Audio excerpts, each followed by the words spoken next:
안녕하세요. 올라운드 재테커입니다. 오늘은 최근 성장주로 부각되고 있는 팔란티어를 기초자산으로 하는 고배당 ETF인 PLTY에 대해서 이야기해보려고 합니다. 1억 투자 시 시뮬레이션 결과도 포함하고 있으니 끝까지 잘 들어봐 주세요. 그럼 보시기 전에 구독, 좋아요, 알림 설정 꼭 부탁드립니다. 이번에 소개해드리는 PLTY도 MSTY만큼 연간 배당률이 높은데요. 현재 일드맥스 홈페이지에 공시된 바에 따르면 148%가량 됩니다. 하지만 이 수치는 현재 종가 대비 지난 기간 동안의 배당 금액을 단순 계산한 것이라서 아마 실제로는 이 정도는 안 될 겁니다. 그럼 간단하게 PLTY 기본 정보 먼저 보도록 할게요. 운용사는 일드맥스, ETF 종류는 커버드콜입니다. 앞서 봤듯이 연환산 배당률이 148% 수준이며 월로 나눠보면 12% 정도 됩니다. 펀드는 24년 10월 7일 상장이 되었고 이제 7개월 정도밖에 되지 않은 신생 ETF입니다. 그리고 기초자산은 팔란티어입니다. 계속해서 커버드콜 ETF라고 이야기를 하는데 도대체 이런 커버드콜 ETF는 어떤 수익 구조를 가지고 있는 걸까요? 우선 월배당의 재원은 콜옵션을 매도하여 얻은 옵션 프리미엄 수익을 통해서 만들고 있습니다. 주가의 상승을 예상하고 낮은 가격의 주식을 살 수 있는 권리를 콜옵션이라고 하고 이것을 미리 매도하는 것이죠. 예를 들어보겠습니다. 현재 100달러인 주식에 대하여 한 달 뒤 100달러에 살 수 있는 권리인 콜옵션을 옵션 프리미엄 3달러를 받고 팔았다라고 가정하겠습니다. 이 경우 주가가 오르건 내리건 간에 3달러라는 수익을 냈습니다. 이것이 바로 월배당의 재원이 됩니다. 하지만 주가 수익률 변동면에서는 기초자산을 100% 따라가지 못하는데 그 이유는 다음과 같습니다. 만약 한 달 뒤 주가가 상승해서 110달러가 된다면 콜옵션 매수자는 당연히 옵션 행사를 통해 주식을 100달러에 사갈 겁니다. 그러면 주식을 그대로 가지고 있었더라면 10달러를 벌었을 텐데 미리 콜옵션을 팔았기 때문에 프리미엄으로 받은 3달러와 실제 올라간 주가의 차이인 7달러만큼 주가 수익 기회를 날리는 거죠. 그래서 커버드콜은 상승에 제한이 있다고 하는 겁니다. 하지만 반대로 하락하는 경우는 어떨까요? 주가가 하락해서 90달러가 되면 100달러에 살 수 있는 콜옵션은 행사되지 않을 겁니다. 그러면 주식은 그대로 보유할 수 있게 되지만 주가 하락을 그대로 맞게 되죠.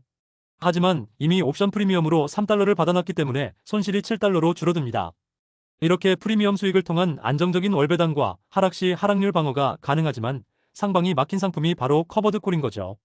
실제로 지난 6개월 동안의 팔란티어와 PLTY의 주가 비교를 해보겠습니다.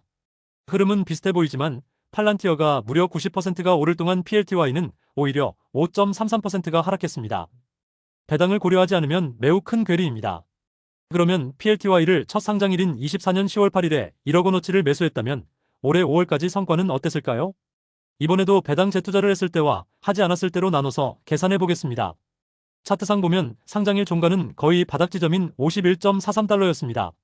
1억 원을 1달러당 1,400원으로 환전하면 71,429달러이고 이를 종가인 51.43달러로 나누면 1,388주를 매수할 수 있습니다. 먼저 매월 받는 배당금을 배당금 지급일의 종가로 재매수했을 때는 1,388주이던 주식의 개수가 2,369개까지 늘어나게 되어 5월 23일 평가 금액은 146,973달러입니다. 원금 대비 105.8% 상승하여 2배가 됩니다. 다음으로 배당금을 재투자하지 않고 수령했을 때입니다. 이때는 주식의 개수는 늘지 않습니다.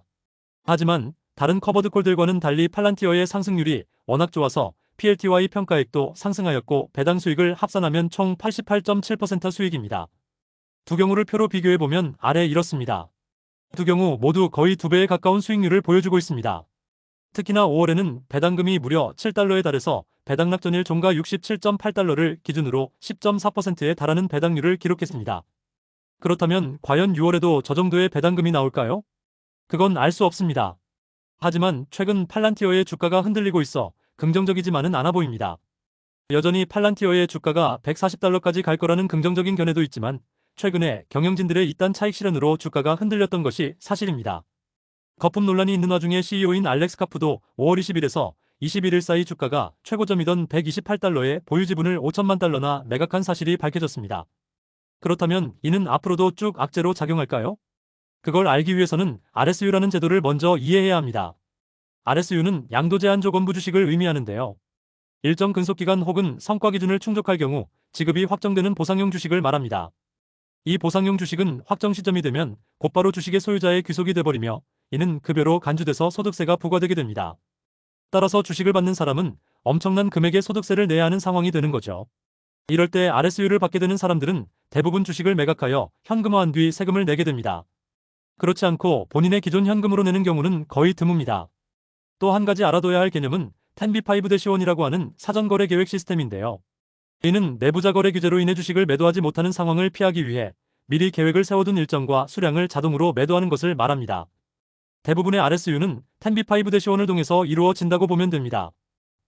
결론적으로 최근의 팔란티어 주가 하락은 이미 예정되어 있던 주식의 매도일 뿐이며 일시적인 이벤트라고 볼 수 있습니다. 하지만 지금 바로 PLTY를 투자해야 하냐고 물으신다면 저는 아니라고 하고 싶습니다. 정고점 부근의 높은 주가로 지금 바로 시작하기에는 리스크가 너무 크기 때문이죠. 절세 계획을 세우면서 투자 타이밍을 잡아봐야겠습니다. 여기까지 팔란티어를 기초자산으로 하는 PLTY에 대하여 이야기해봤습니다. 다음 영상에서는 커버드콜 ETF를 통해 얻은 배당금을 레버리지 ETF에 투자했을 때의 시뮬레이션을 한번 해보도록 하겠습니다. 그럼 다음 영상도 기대해주시고 언제나 말씀드리지만 모든 투자의 책임은 본인에게 있습니다. 감당 가능한 만큼만 즐겁게 투자하시죠. 감사합니다.